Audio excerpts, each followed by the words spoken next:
20 नवंबर 2020 को कुमार विश्वास ने एक शायरी पोस्ट की थी। लिखा था, मेरे लहजे की छेनी से गढ़े कुछ देवता जो कल मेरे लफ्जों पे मरते थे, वो अब कहते हैं मत बोलो।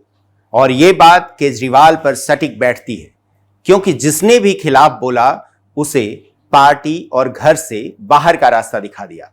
अब शीश महल की सजी हुई महफिल में वही होता है जो केजरीवाल की भाषा बोलता है, लेकिन अब वो शीश महल भी खाली होगा और केजरीवाल के करीबी भी बाहर जाएंगे, क्योंकि सातिराना तरीके से सीएम की कुर्सी तक पहुंचने वाले सरजी ने इस्तीफे का ऐलान कर दिया है।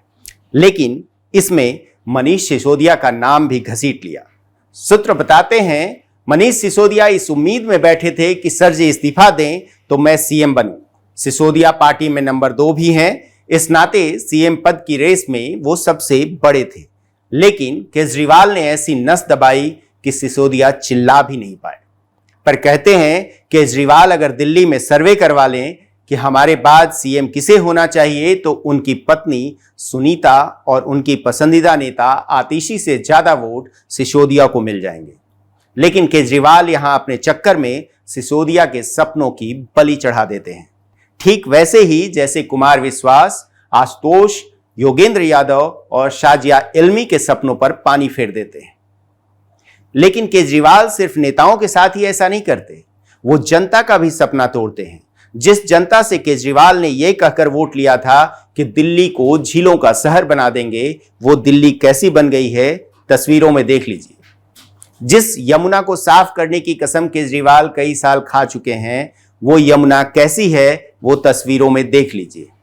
लेकिन कहानी सिर्फ यमुना या झीलों के शहर की नहीं है, बल्कि कहानी गुरु को धोखा देने की भी है।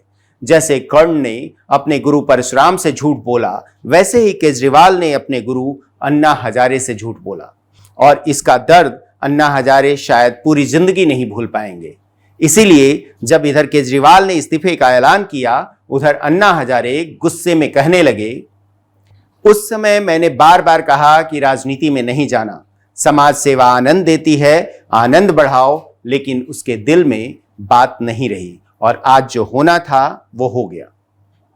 हालांकि केजरीवाल के करीबी कहते हैं, उनके दिल में शुरू से ही समाज सेवा का भाव नहीं था, बल्कि उनके दिल में शुरुआत से छल कपट चल रहा था, और इसकी बाकायदा बंद कमरे में प्रैक्टिस होती थी कि मीडिया के सामने कैसे रोना है, और उसी कमरे में सबूतों का पिटारा भी रखा जाता था, जो कागज लेकर केजरीवाल मीडिया के सामने अपने शुरुआती दिनों में आते और किसी को भी आरोपी बना जाते थे।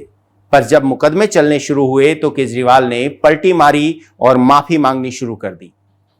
केजरीवाल का ये वाला अवतार जब दिल्ली की जनता ने देखा तो समझ गई कि इनके आरोप भी सियासी शिगुफे की तरह है, और घोषणा पत्र में किए गए वादे, जिसमें सबसे बड़ा था भ्रष्टाचार और परिवारवाद पर वार, लेकिन सियासत के चक्कर में केजरीवाल सारे कस्मे वादे भूल गए। यहां तक कि जो केजरीवाल अपने बच्चों की कसम खाकर कहते थे कि कांग्रेस के साथ कभी नहीं जाऊंगा, वो पहली बार चुनाव जीतते ही कांग्रेस से गठबंधन कर लेते हैं। 49 दिन सीएम रहकर इस्तीफा दे देते हैं। उसके बाद जब पूर्ण बहुमत की सरकार बनाते हैं तो अधिकारी वाला पूरा दिमाग भ्रष्टाचार करने में लगाते हैं। पहले अपना शानदार शीश महल बनवाते हैं, उसके बाद शराब घोटाले में कितने करोड़ की कमाई करते हैं वो आप सब जानते हैं।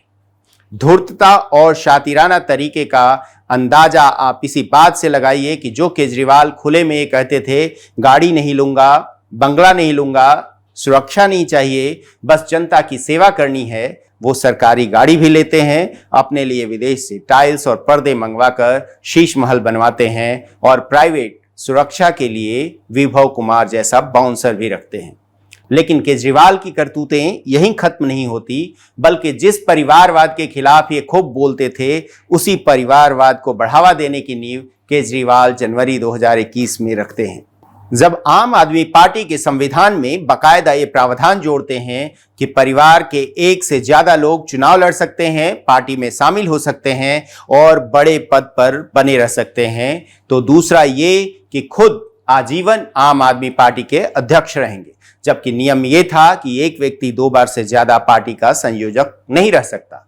ये सब केजरीवाल ने किया अपने फायदे और सुनीता केजरीवाल की पार्टी में एंट्री करवाने के लिए, ताकि वक्त पड़ने पर पत्नी को सीएम बना सके। और फिलहाल ये वक्त आ गया है, लेकिन फैसला क्या लेंगे ये केजरीवाल और आम आदमी पार्टी जाने।